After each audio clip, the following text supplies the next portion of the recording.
Hi, I'm Dr. Dave. Welcome to my basement and welcome to the Illustrated Principles of Pool and Billiards. This video is based on the book by the same name, and the video follows the outline of the book fairly closely. I hope you'll find both the book and the video useful in your game. Well, let's get started. Good luck with your game.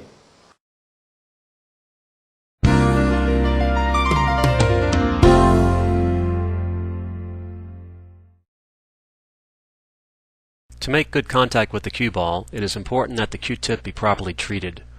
There are many tools available on the market that help you shape and texture the tip.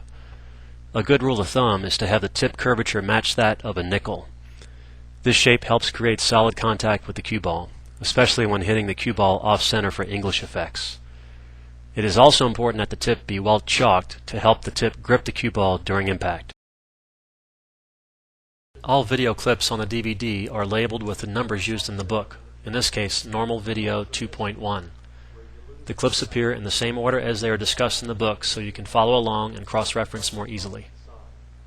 If your tip is not properly chalked, or if you hit too far off-center on the cue ball, the result is a miscue, where you lose contact between the tip and the ball, and the cue ball goes deflecting off to the side. Some shots were filmed with a special high frame rate video camera that allows playback in super slow motion. These clips sometimes help you see what is going on with a particular shot. In this case, you can see the tip slipping off the ball and the cue stick deflecting and vibrating as a result of the miscue. If the tip is properly chalked, you can hit fairly far off center to impart English and still not have a miscue.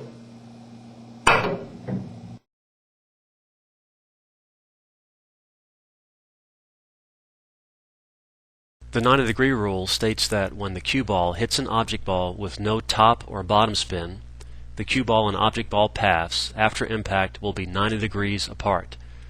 This is true for all cut angles. The object ball moves along the impact line and the cue ball moves along the tangent line, which is perpendicular to the impact line. But again, this rule applies only for a stun shot where the cue ball has no top or bottom spin at impact.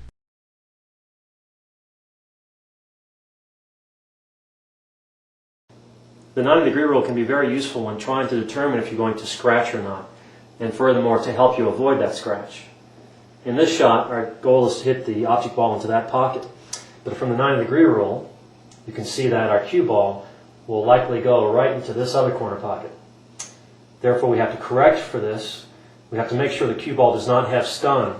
We can use either follow, which would cause the cue ball to follow this way, or we can use draw or bottom English to have the cue ball come back this way. First, I'll use follow to avoid the scratch, so I'll hit the ball slightly above center. We can also use draw or bottom English to prevent the scratch, so in this case I'll hit below the center of the cue ball.